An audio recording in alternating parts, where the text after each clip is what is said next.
Hello and welcome. Thank you for tuning in to Unhindered Ministries. Just a short video here today. We're about to enter into the Passover season. Going to be starting on Wednesday night. We'll be doing a live feed as we go through that meal and talking about how Christ is in the Passover meal, how he is our Passover lamb. But before we do that, we have some instructions before Passover, which can be found in Exodus 12, verse 15. It says, "For 7 days you are to eat bread made without yeast or leaven in the Passover. On the first day, remove the leaven from your house, for whoever eats anything with leaven in it the first day through the seventh must be cut off from Israel." So that's the letter of the law, the law God gave to the Israelites concerning the Passover, that they had to remove all the leavened bread out of their house. And why is that? So we need to look to the New Testament for the spiritual meaning and significance of why they had to do this thing, because they had to remove all bread and all yeast and all leaven from their homes for 7 days. And so let's figure out why they had to do that. In 1 Corinthians chapter 5 and verse 7, it says, "Get rid of the old leaven." This is Paul now talking to the Corinthian church, and he's telling them, he says, remove from you the unleavened bread, so that you may be a new unleavened batch, as you really are.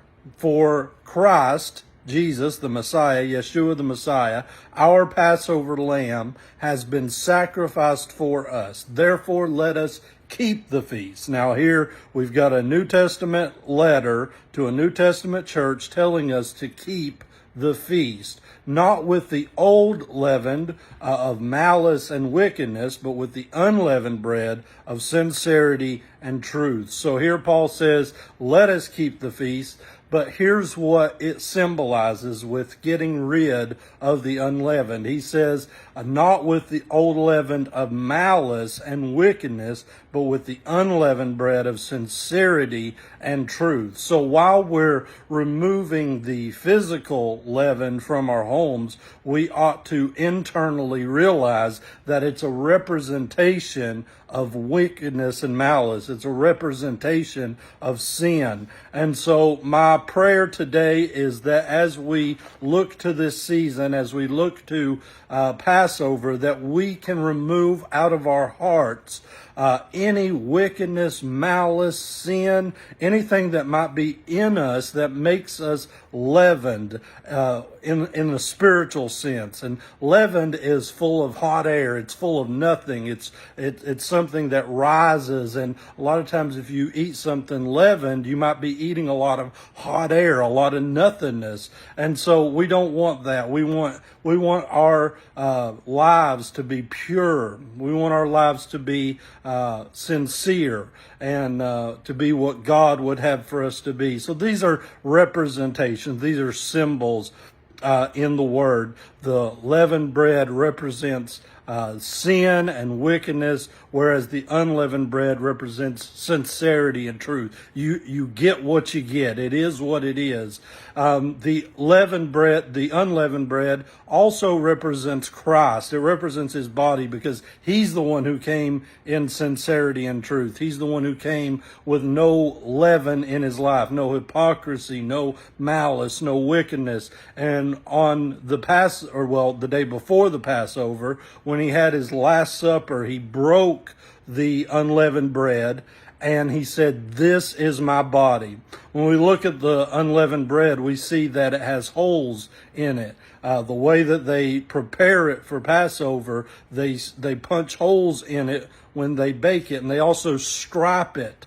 And this is to remind us that Christ was pierced for our transgressions, and that it's through his stripes that we are healed. Jesus broke that bread and said, "This is my body, which is broken for you for the new covenant, for the sins of the world." So Jesus was broken for us. And so therefore, Paul says, let us keep the feast.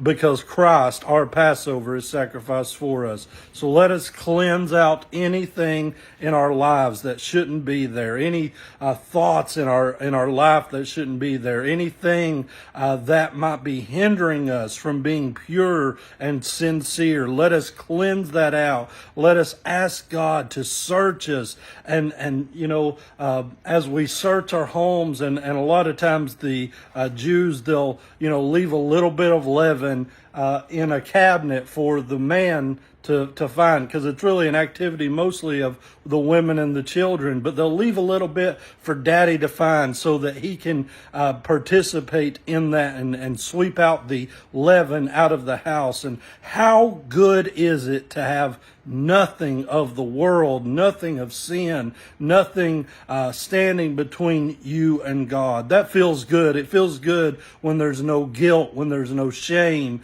when there's nothing in your life that corrupts. And so I really want to pray that every one of us could clean out our hearts, clean out our homes, clean out our lives, and that we would be the unleavened bread of sincerity and in truth. I wish you a happy Passover season, and may God bless you.